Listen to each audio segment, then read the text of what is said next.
the very first edition of BackSeat Chatroom. This is where we talk about anything and everything that's happening around us, some things that you might not even know yourself. And today, for the first time, we've got our first guest in the house, and it's Prometheus. Yeah, I'm in the building. Yeah, DJ Pro in the mix. DJ Pro in the mix. AKA President. No, don't go there. Don't go there.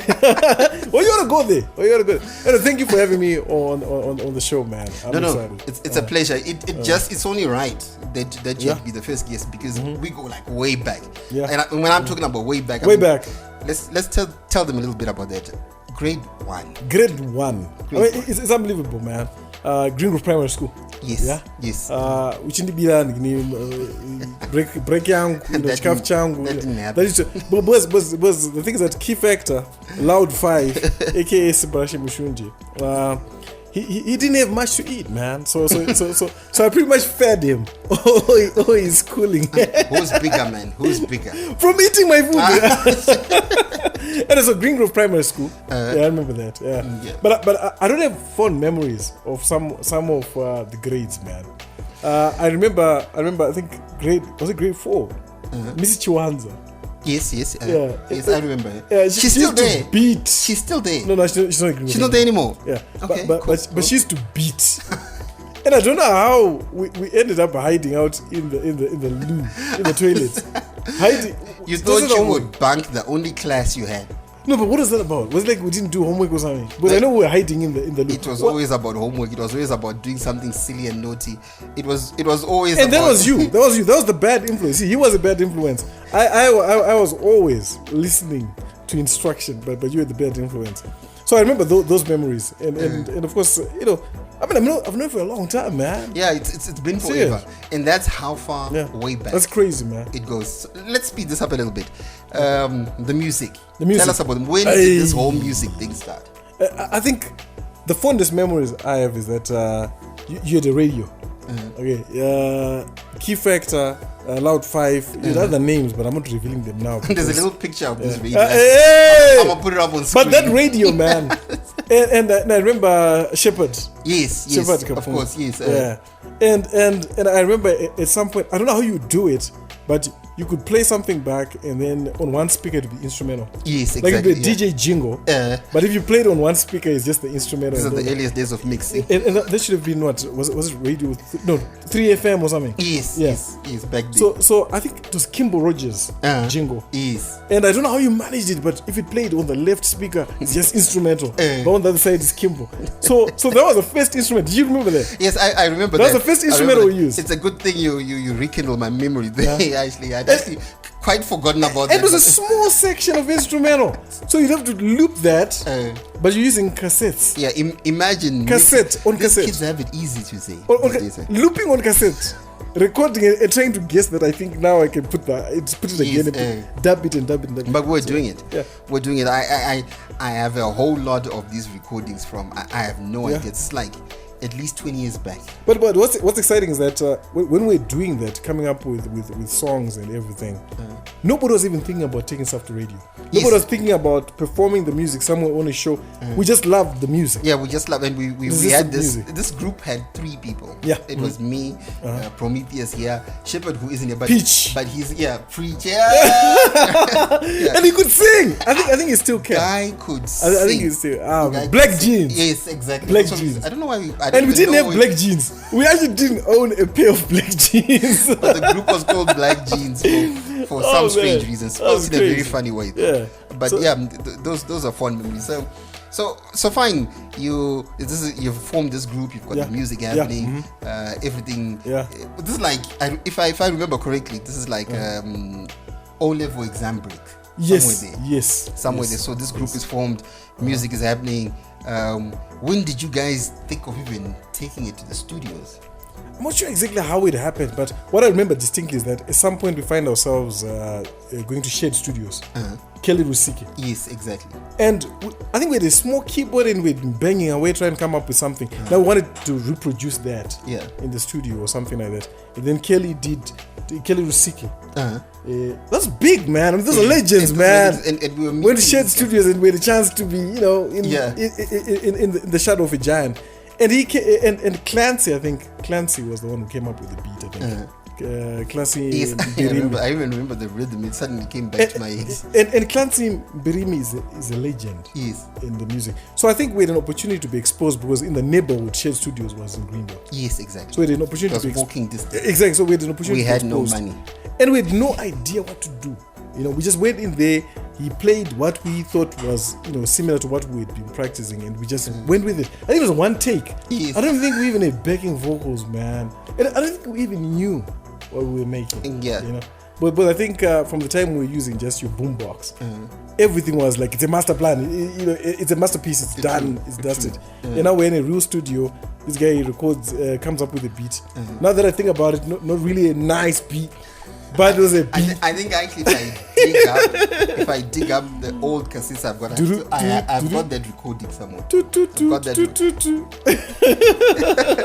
Yeah, but we did our thing. We did our thing, and do you know the first advice I remember from these studios, and this is from I know where this Matsikatiri. One of the Matsikatiri. On a swivel chair. I don't know. Whenever people who have recording studios are talking to youngsters trying to make it, they're on a swivel chair. And go ahead. What was the advice? And back then, because we were doing hip hop. Hip hop. Yes.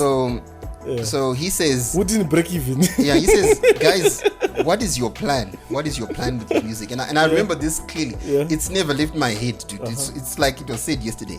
Said, what is your plan with your music? And you have no plan. And we told them, hey, look, we want to do our thing here, this and that, blah, blah, blah. And then he's all like, you guys want to be Crisscross? Yes. And we said yes. And those were our heroes. Yeah, because Crisscross was the thing. Then jump. We want to be Crisscross. And then he goes, do you know that Crisscross didn't break even in Zimbabwe? And didn't make any money here. This dude literally burst our bubble. Oh man. But I know what you mean, man. And I remember feeling crushed because you're telling you that your hero isn't relevant here. But at the time, the way it's said, you don't get it. They're saying here. They're not saying your heroes are rubbish. In this country. It's almost like somebody telling you that Spider-Man doesn't exist. Yes, exactly. But you see him on TV, doing his thing. So you're shocked. You're like, no, it's actually a job. It's a profession. There's an actor who has to be Spider-Man. So if you want to make it in this business, there's a professional way to do it so that it's acceptable where you are. Yes, true. For me, the thing the turning point for me was when we met up with Edgar Langeveld. Yes, I remember that. And he said something that I thought was amazing. He was talking about starting a group. I think it was called what, Urban Afro. Yes, something like that. I can't remember the exact name like that. But he was talking about the idea of saying that he was lamenting that big groups it stopped. Another Choniso, another Chief, and whatever. They had stopped when they had such a good thing going, like mixing up an African sound with the music. Yes. So I think for me, that was a big turning point. But perhaps there is space for hip hop. Yeah, but how you do it, exactly. And how you're going to mix it. Piece of Ebony. That's what he was talking about. Yes, exactly. And he was saying that people don't get it, though. Why did they water it down? Piece of Ebony. Why did they water it down? So I think for me, that we had one aspect where we met Elijah Madzikete, and he made it clear that there's a business element you need to sell. But then when we met Edgar Langeveld, and he said that, you gotta be having a way to package it in an acceptable way. Piece of Ebony is something amazing. Yeah, true. Yeah, true. So I think it even changed our sound. Yeah, it did. Yeah. It did. I remember us getting back into the studio. In the studio, in the garage. In the garage, yeah, exactly. In your parents' garage, Yes. Loud Five's garage was AKA the studio, and even Shepherd's garage as well. I think there was exactly. But just in fact, maybe speeding up even years later, it's still a studio even today, man. See, exactly. No, but for real, no, on tape. No, let's put this on tape, and I'm saying tape because I'm from the old school. Yeah. Let's put those on record. Do you know one thing I've realized is that some of the passions that we had as youngsters, even though we try to run away from the passion keeps getting us back to the creative. Back where you belong. That same garage where we were recording with your boombox. Now you're using it as a green room, a studio. Room. Yes, exactly. And of course somebody can say that's not music anymore, but it's still a creative process. So I think that you become a creative whether you like it or not. True. And I think sometimes, depending on the message you get from people, when they give you some feedback or tell you that Crisscross didn't break even, or that there's no place for hip hop, sometimes it can break you and make you lose your focus on something that is natural in you, something that's God-given. True. Create. I mean, the things that you're doing is Loud 5 right now. For me, I'm like, this is Key Factor doing this. You know what I'm saying? It's the same guy. Same old. It's the same guy. I mean, even like sometimes I think about it like now I'm a DJ on Power FM. Yes. And I'm doing the music again. Yeah, exactly. It's the music. It never actually left. And what people don't know is that if you catch me and I'm comfortable enough, I will open up my laptop and play a beat I did last week. People don't know. The creativity never stops. You can't run away from it. It just brings you back. I mean, you just took me back, man. That's crazy, man. Do you know something that when we talk about music, the journey, the one thing that I'll never forget is Darlington and Patience Musa and Patience Musa is on ZFM now. Right? I know. People don't know the roots. Patience Musa used to be part of what was that group called? What was it? Ash Villa. Ash Villa Project. Dude, you know, that's the thing. People don't know this. And the late, what's his name? Effects. Heavy Dangerous. But it was called Effects at the time. In the back then it was called So Effects, I was in a group with Patience Musa. People don't know. You know, this time I went to ZFM and I met Patience Musa. And people didn't know why I was being so over familiar with it. It was almost like, dude, you don't actually know Patience Musa. Yes, exactly. You don't know where she comes from. And I was like, no, it was a Patience Musa. Exactly. You know, and then guys like another Conrad. You remember yes, exactly. Hey, Conrad. What happened to Conrad, dude? Man. Dude was amazing. I mean, he could play the drums. Yeah, because do you remember Jimmy on the bass guitar? What happened to those guys? I mean, we met so many people who were incredible talented. I think at some point we were exposed to people who could play instruments. Yeah, you know, and that live aspect started becoming valuable. Like you can tell that when somebody drums a live drum, there's more emotion and the environment is different when somebody is creating on the go, you know, jamming. Yes. And when you think about jamming, when people play instruments and they come up with beats, which is what was happening with Darlington on the keyboards, you get the aspect of hip hop freestyle. Yes, and that's what was happening in that rehearsal studio. Exactly. Conrad would play the drums. Jimmy would be playing the bass guitar. Darlington would be playing the keyboards. Exactly. Patience Musa would be just coming up with choruses. And then it would be freestyle. Then let's go. It would be freestyle. You know, people, I mean, that was the roots. You know, that was the That roots. was amazing. If we had actually recorded that professionally and put it out there, I think we would have taken Zimbabwe by storm. Yeah, because it was amazing stuff. Ash Villa, that's a group that you all never heard. And the day would just go. Oh man. You know what I want to do one day? I want to just call up Patience Musa and just be like, so we want to do a song with Ash Villa. And you are part of them. I just wonder what she would say. Yeah. No. Those were amazing times. I remember a part of you that you might not want to talk about, but but I found that part interesting. It's when you were a sound engineer for Lux Street Blues. Jazz group. Yeah, jazz group. I don't know. What is this for? I was feeling this is the stuff that comes up when you're running for office. You're like, hey, I want to be president. You're like, hey, but you're playing for jazz group. Exactly. I mean, I think that experience just opened up such a big door. At the time, I didn't realize it. Yeah. Because I wanted to be in music. Hip hop, I was clear it wasn't happening. You know. But then now I had an opportunity to see the other side, the engineering side, the behind the scenes side. Yeah. So for me, before I even really appreciated doing production, I had an opportunity to see what it's like to do a live performance, to see people doing it and get the sounds right. Yes. Because I think when you're looking at it from the other side, to say that there is a technical side to music. Yes. If you don't appreciate that, you can get very, very emotional about a poor production. Yeah, true. So that was an opportunity. And jazz is a big deal. Yeah, it's a big deal. And it's sophisticated. Everything has to be right. And the band would play at sophisticated venues, you know, like an Abu Cafe. Yes. And you'd see a sophisticated crowd. Yeah. You know what I'm saying? So that would come to listen to jazz. So do you know what it did? For me, it made me realize that it's not as if there isn't an appetite for music in Zimbabwe. Yeah. But it's how you present it. Yes. But these guys could come through and sing a song that before then I'd be like, isn't this kind of boring? Yes. But then you realize, what? Yeah, of course, this song is not on any chart show in the country. True. But there are people who pay real money to listen to it. So it's kind of like opened my mind that there is a niche for a quality production. Yeah.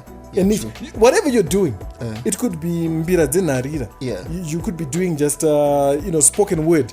But if you present it right, yes. There's a market. And don't waste your time with people who tell you that this thing or Crisscross didn't break it. Crisscross didn't break even because they didn't talk to Zimbabweans. True. There wasn't even a seal. Do you know there's a group that spoke to Zimbabweans? Lost Boys. When they said, at my best in Zimbabwe. And everybody thought they came from Zimbabwe. That's the thing. If Crisscross but said, just because of one line. If Crisscross said, Crisscross will make you, H-Town will make you, people would be like, that's us. Yeah. So for me, I was like, hey, all you have to do is present the stuff in a way that's professional. So I mean, that just, so many things coming together. Let's talk about music today. Yeah. This is like 20 years later. You've done it. People might not. You just said 20 years later. Yeah. You're revealing birthdays, eh? My guy, we grown. So you're revealing, eh? We grown, my guy. Yeah. But this is like 20 years later. People might not know that the DJ Pro in the mix came from the actual production. So sometimes when they bring music to you, you're like, no, this is not up to par. They probably think that you're disrespecting them. Man. And I know that happens. It happens a lot. Because artists got feelings. I'm actually writing a book. Did you? I'm writing a book. No. I'm writing a book. I've been writing for months now. What is your take today? You remember the advice we spoke about earlier when we were told that Crisscross wasn't breaking even. They didn't break even. You're probably giving similar advice to kids today. Today. It's Has ironic. That changed though? It's ironic. It's ironic because the advice that I'm giving today, the same words, but they're tapered more. Because I know that it hurts. Yes. But I think that's the thing. You gotta be in a place where even if you have some knowledge, same thing. You've got to package it in a way that's acceptable. Same like the music. It doesn't matter how good you are. You've got to package it in a way that your community accepts it. So right now I'm giving the same advice that, hey, look, Drake is going to bring you an album. How well is that doing on our playlist? Nobody is playing brand new Drake. Now, I'm being for real. And the reason is because the music is explicit. True. I've been trying to get a clean version of his brand new music, Certified Lover Boy. And I say to kids right now, I'm like, if Drake, with all his notoriety, with all his femdom, can't get on the playlist because his music is explicit, what about you, Zimbabwean artists, and you're explicit? We won't give space for Drake. What about you? So I'm like, keep it clean. But you've got to say it in a way that people understand that you're not attacking the craft. You're not attacking the creative process. Was artists, they're like mothers, they've given birth to this music. And they feel emotional about it. Like I was saying earlier, I'm actually writing a book. It's called, let me plug it, It's called The Angry Artist. The Angry Artist. I thought I'd write that book in a month. Because I had so many ideas. And you've got a lot of experience. And I was like, I want to tell people about my process. I was an artist. I then became a music producer. And now I'm a DJ. At some point in between, I was a sound engineer for a live band. So I thought, I've got something I want to like get out of me. Then with the interactions I was having, I started realizing that there's so much to talk about. Artists shut themselves down by just how they relate, how they talk to people. Just register. You gotta be polite to get a good response. If you're forceful and aggressive, it shuts doors. So I was like, I need to include that in the book. Suddenly I was like, oh my goodness, small things. You know what I'm saying? Forget about telling an artist that you need to mix your music properly. You need to normalize your vocals. You need to master your music. You need to get a proper CD artwork. All of that is important. You need to submit your music to get it airplayed. All that is important. But guess what? If you're rude, it'll close doors. So many doors. And the artists that come through with the aggression of you've got a mic in front of you and a beat going. Of course, you're an artist. You've created a very emotional song. It's aggressive, but you gotta be professional. So when you approach when you approach stakeholders, whether it's reporters, journalists, DJs, don't make it like you owe me to play my music. Nobody owes you. Come to them, just be humble. And there's opportunities, because I always think that if you have talent, you don't have to beg for the attention. Present the work first, not you. Nobody needs to fall in love with you. Just be like, hey, my name is so and so, here's my music. And one thing that I've included in the book is that something called an electronic press kit. Yes, exactly. It makes it professional. Prepare your document that introduces you. You don't have to follow somebody. Hey, mdara offer. No, seriously, it's not nice. You know what I'm saying? And they'll close. If somebody's having their personal time and you intercept them at Pick and Pay to say, Mdara, how far? Yeah. In my sausage. You get what I'm saying? So that's the situation, man. It's a small thing. My personality clashes. I know you take a just prepare that document. Just introduce yourself. Hi, my name is so and so. Do you mind if I send you my EPK? I've got some brand new projects. That you see, project. What language are you? Yeah. How tell you this song? I've got a project. No, I've got a project that I'm working on. See, first of all, I don't know, is it a video, is it a song, is it even like poetry? I don't know what it is, but look how your approach was. Now you're like, can I send it to you? Yes. I will not take a numbers in what I'm comfortable with. Maybe I'll say, email it. For me personally, I think I'll never say to somebody, email. The reason is good here. I know there's a data thing there. What am I trying to do? Locally meet and it. So I'll always give you my number and be like, just WhatsApp this thing. WhatsApp your EPK. That's the first thing. Because that's the first thing that says to me, we're talking on this level. Moving a document, if somebody else asks about me and you just forward. Yes, you know, but artists, you know, and then you become so emotional with music, you know, all is lost. No ways, man. You got EPK yako ba. EPK of editor, did this. I'm reading it.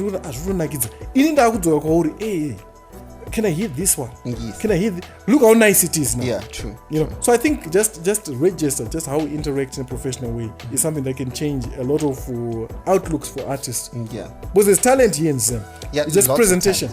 Lots of talent. What's your take though? Yeah. I know I've got so many questions that I'd love to ask, but what's your take on? I was having a conversation at the end, and the notion seems to be when it comes to music. As much as you and I know there's a lot of talent, unknown talent. There's a lot. Unknown talent. A lot.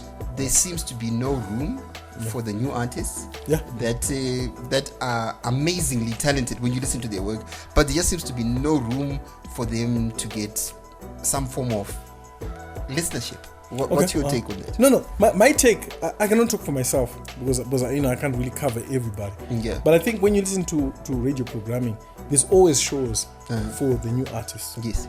Artists need to get to a place where they actually listen to radio and identify where there is space for them. Yes. If you're hearing what I'm trying to say. Yes, I hear you. Just like if you're a mom, you're looking for songs that celebrate you.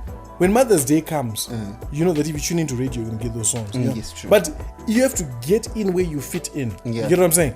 Because if you're listening to a radio station and they're playing hit songs, those hit songs are hits because people have requested them. Yes, and so what it means right now is that any new artist who's out there, if you have two people who think you've got something special going on with your music, get them to also listen in. And when request shows come, request your music. I get what I'm trying to say? Yes, I hear you. Or every single hit song is based on requests. There's a listener who said, we're feeling this.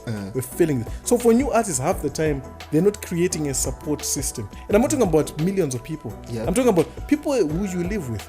Get your brother, your sister, your mother. Get somebody. When they say it's time to request a song, they should say, hey, we're feeling so and so. And what that does, it sends a message. Because I'm a DJ right now. I don't go on radio to make listeners fall asleep. Yes. So when a listener in Gwanda sends a message and says, Killer T Mupe Mari. For me, I'm like, if I rock Killer T right now, there's a listener in Gwanda who's going to be like, hey, I love radio. True. Because it's playing the music I love. But sometimes with new artists, even the artists don't tune into radio. And I've heard that, it's something I've included in the book as well. A situation where an artist doesn't even invest in the platform that is there for them. You can't get to a place where you say, we are locked out of a system, but you don't want to be in the system. Nobody stops artists from participating on radio programming to say, hi, my name is MC ABC, and I would like to answer the question on your program. But stuff like that happens. There are some shows where you have an opportunity where a question can be asked, a quiz. Participate. You're a listener. True. But they are hiding and waiting for things to happen. And even the aggression I was talking about. This guerrilla warfare business. Jumping out the bushes. No, do you know that if it's happened to me, I'm not a big deal. I don't think I'm a big deal. People have come up to me literally with accusation in their eyes. I came with my music a long time ago, and why is it not being played?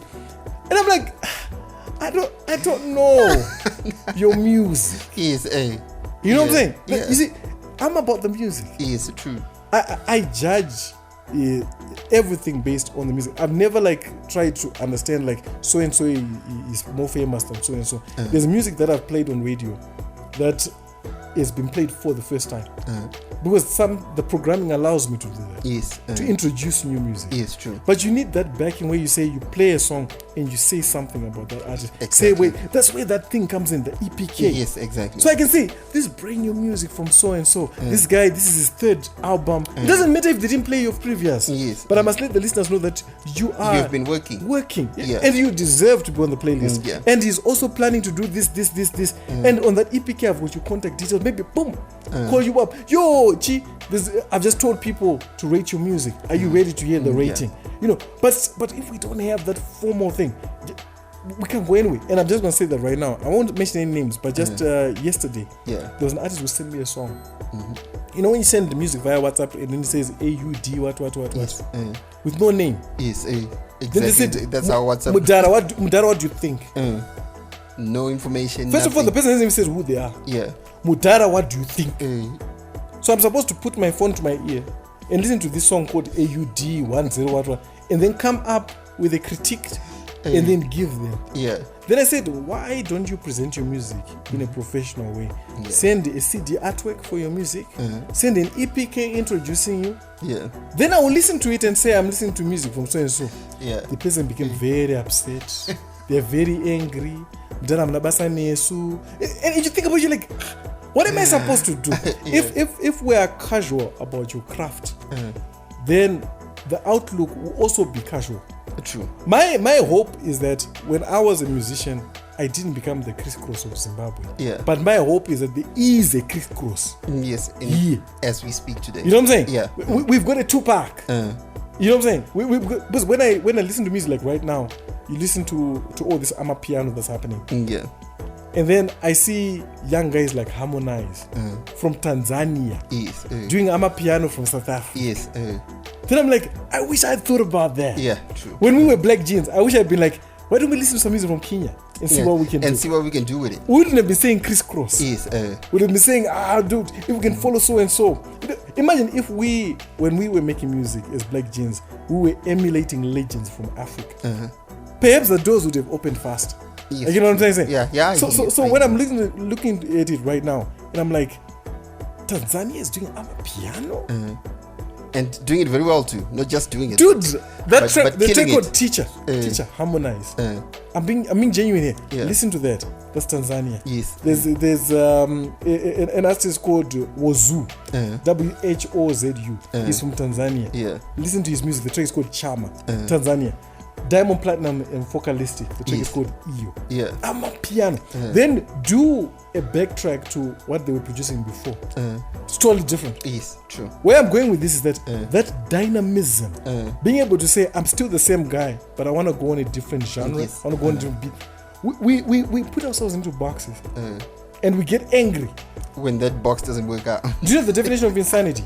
Doing the same thing over and over again and expecting a different outcome. No, seriously, you're still the same artist. Yeah, I want to hear hip hop artists on amapiano. Yes, and I've heard people on amapiano appeals. He did a hip hop track on amapiano. Yeah. I like it, and I played it because guess what? When I played it, you'd have people all over Zim saying, "We want to hear it again. Yeah, we want to hear it again." So that's what I'm trying to get at. If anybody's watching this right now, that if you're an artist, don't be limited to that set of drum pattern. Yes. But that's where the genre comes from. Some people are crazy and they don't understand how is something called reggae, how is something called soul. It's just a drum pattern. True. Flow over a different vibe. Yes. You know what I'm saying? So I wish somebody told me that, told us that. You know what I'm saying? Back in the day. Imagine hip hop on Rumba. I haven't heard it yet. Yeah, because nobody's doing it. But when Rumba comes out, the energy behind Rumba, it's obvious that get down and do your thing. Oh man, I would have wanted to do music like that. Music that gets people dancing every wedding. Yeah. True. Yeah. No man, it's always a pleasure. It's always a pleasure to get round and chat. This is the BackSeat Chatroom, the first edition ever. And So anything that comes after this, we have set the ball rolling. It's been funny, and I want to talk to you. I want to talk to everybody. In fact, there's no holds barred. It's not about music. It's not about you and I. It's about what you do. Let's talk to you. If you want to be on the, just hit me up. We'll put the contact on screen, and you can hit me up, and we can have a chat at the BackSeat Chatroom. You don't have to be famous. You don't have to. I do. I'm not even famous. I want to be famous like Chris Cross. But it's a closing thought, man. Yeah. In probably under 2 minutes. Under 2 minutes. I can do less. I can do less. Yeah. Yeah. Because you taught summarizing. Yeah. In under 2 minutes. In 2002. Okay. It's a long time ago. In 2002, you guys had a hit song. Yes. Called "Loving You." Although I'm with Simon. Somebody called me actually the other day, and he was asking for that song recently, and this is like 20 years later. I go. But anyway, that's 20. What do you think made that song a hit song? I think what made that song a hit song was the message that was in the song. It wasn't complicated. Yes. It was relevant. People find themselves in relationships where or where there's unrequited love. You know, love gone wrong. It's a story that never gets old. Yes. I think that was it. Yeah. Simplicity. That's what makes a hit song. I think over the breadth and width of my career, when you look at hit songs, simplicity. Simple. Do you remember a song that was called "I'm Too Sexy for My Shirt"? Yes, Too sexy for my car. Too sexy. Oh, simple. Far. Gundam style. Yeah. Simple and straightforward. We overcomplicate. Yeah. Because when you listen to "Loving You," that was Keisha. Exactly. Yeah. And there was you on it as well. And when you listen to the song, even if we had done a video, how simple would that be? Yeah, it would have been so simple and straightforward. And it could have been just, you're standing at a bus stop, you're sitting down on a couch, and that's it. So it's simplicity. That's it. But I wanted to say something else, man. I was hoping that you let me do a final thought, man. Go right. My final thought before I sign out is that you need to shine your shine. And it sounds like something that's just like a simple statement. But you be the best you at what you do. I keep saying that to people, and people don't worry. Don't get it. Yeah. About you're supposed to do this. Because there's so many people who have got good advice about the lifetimes that they didn't live. Yes. It would be better for you to do this. Yeah. Or do that. Or you're wasting your time with this. Yes. I'm saying what you do, shine your shine. Yeah. What it means that make it the best you can be. If you're going to sculpture like Benur. Yes, true. You know what I'm saying? If you're going to do hip hop like Chris Cross. Jump. Yes. Never be laid back about it. Be wild and crazy about your craft. No, I hear you, and I get it. These guys are trying to disturb our chat. You're always busy, man. We'll get back to them. That's the money calling. I wish it was. If it was, I'd have cut this right now. And get paid. Yeah, no. But I hear you. I so hear you. Too many people want to be wannabes and want to change to be whoever it is that you admire. It's okay to admire someone, but be you. Nice one, man. It's been a good. I don't know how long we've been chatting, but it's been 5 good. hours. It's been good. Yeah, thank you so much. It's been a pleasure. So until next time, guys, don't forget to tune in right here. I don't know where you're seeing it, on YouTube or Facebook, wherever you found it.